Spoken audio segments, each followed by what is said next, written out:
है निरंकार जी। साथ संग दासी एक निरंकारी गीत बोलने जा रही, आशा हो प्रमाण करना। ये गीत मेरे गुरु पावन मूर्ति जी की लेखनी है। धन निरंकार जी। निरंकार जी।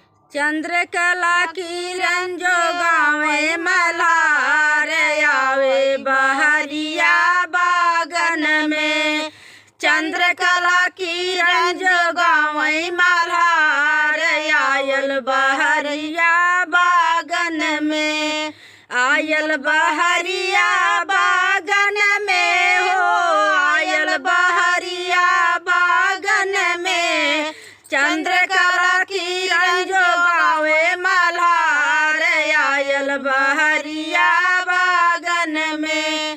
प्रेम वाली बेगमपुर लागल बाजार आए बहरिया बागन में। प्रेम वाली बेगमपुर लागल बाजार आवे बहरिया बागन में। हो जाले जब मूर्ति पावन मगन में, हो जाले जब मूर्ति पावन मगन में। सूरत समाए अविनाशी बलम में, सूरत समाए अविनाशी बलम में। दिल्ली से हम हन के भेजई दुलार आयल बहरिया बागन में।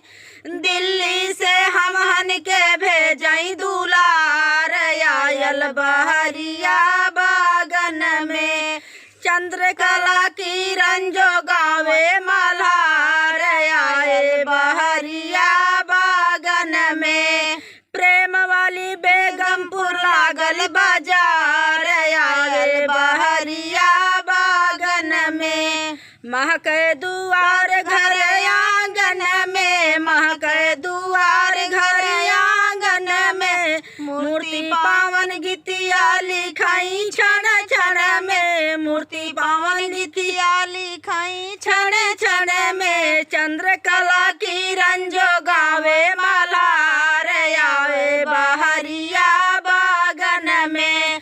चंद्रकला किरण जो गावे मल्हार आवे बहरिया बागन में।